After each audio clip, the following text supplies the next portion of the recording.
Hi, I'm Andy Johnson and welcome to Advertising Week Europe. Now, I'm very proud to bang the regional gong here for a woman who's done so much for broadcasting in my native part of the world, in Manchester. She's not only award winner here, but also an Emmy recently. It's Cat Lewis from MD of Nine Lives Media. Congratulations on the Emmy, by the way. Thank you. Fantastic news. And you've been here to take part in discussion about trying to get more women into the creative sectors. It's something, obviously, you've done very successfully. How do we go about doing that? How do we get more people, women, into the advertising creative industries, do you think? Well, it's really interesting that television's very similar to advertising in that there's 50%, more than 50% actually, of the workforce are women. But when it comes to senior management, there's only a third of women in those roles.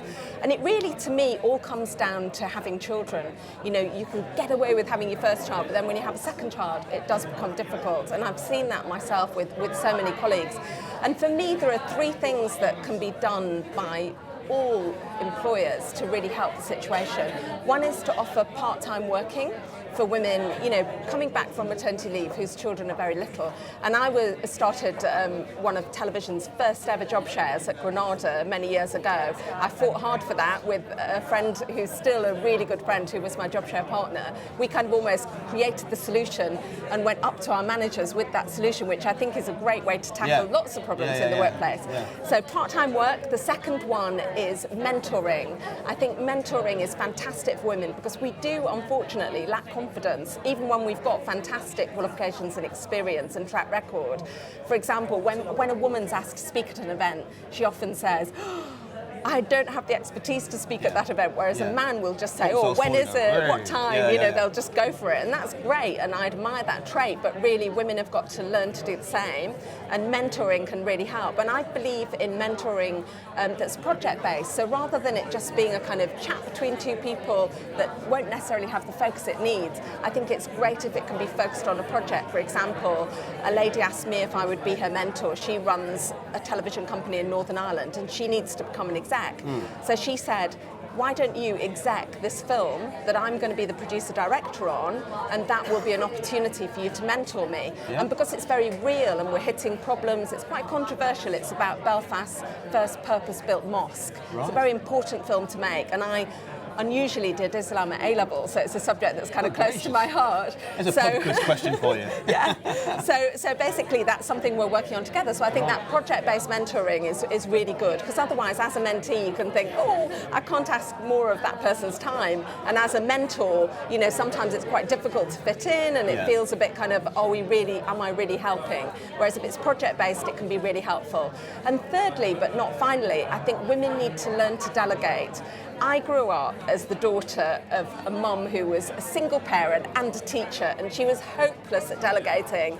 But even my grandma said towards the later years of her life that she wished she'd let my granddad, Donald, do more. And I think that women can be their own worst enemy when it comes to delegating at home, because they want everything done their own way, they want it all to be perfect, and also delegating in the workplace. And quite often you find with women that they'll kind of half delegate instead of fully delegating a job and trusting that person to deliver. And it doesn't show enough respect for your colleagues if you half delegate. You know, you've really got to fully delegate in the workplace and at home. And when I get a job on my desk, the first thing I think of is who can I delegate it to? Yeah. Not my job, somebody else's job, And those three things are key. Do you think we are taking them on board more, or we need to keep banging the gong about this, really, to get more women into positions of power and influence in the media and in advertising? I think it's fantastic that people are noticing that it's a problem, and people are recognising that motherhood is often the barrier, and that men are recognising that, you know, they need to take perhaps more responsibility when it comes to kind of sharing the parenting roles. Yeah. I know that men are just as ambitious to be good fathers as women are to be good mothers. I think often there's a kind of a compromise done within relationships that results and is reflected within the workplace. And anything that employers can do to make it easier for women to work, I highly applaud, because I've seen women who are very, very talented no longer doing the job that they were trained to do, the job that they loved after they've had children. I think that's really sad. And do you hope, using your own example, because you've come through the era where you've had to battle, you've had to fight all the way along, and obviously you've got your own family as well, but you've reached a real pinnacle in the career where people can look at you and see what you've done. Do you hope that we're an example to young women starting off at the moment?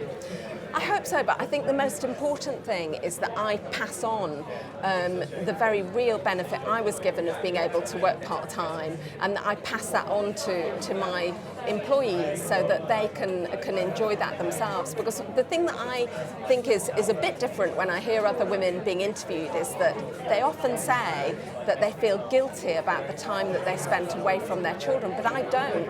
And it wasn't a massive amount of time. I basically spent about 18 months, 2 years, part-time after each of my maternity leave. So it's not a massive amount of time, but it's made the world of difference to me because I honestly don't feel guilty about being a working mom. You know, I've got a fantastic relationship with both my kids. You know, they're proud of what I do, and I would like every woman to feel that way. Finally, very successful Manchester-based company. I keep banging the gong for Manchester there. What's next for Nine Lives Media? What else can we see from you coming up? Well, we've got some really exciting access opportunities that are just kind of going through. They always take time, but you know, really exciting. And what we try and do at Nine Lives, it's not just me, it's the whole team, is we try and be really creative, at the creative forefront. We try and be groundbreaking. I'm a creative snob, if you like. I like to be judged on kind of making television that's different and new, and I think that that's what the audiences want, and that's what we as programme makers want to deliver. Well, thank you very much for taking the time to join us today. Hope you enjoy the rest of the week, and I'll catch up with you when we're back in Manchester together at some point soon.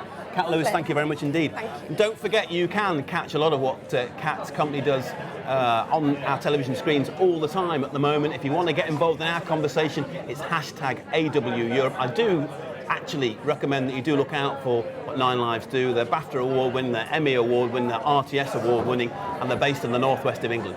Good on them.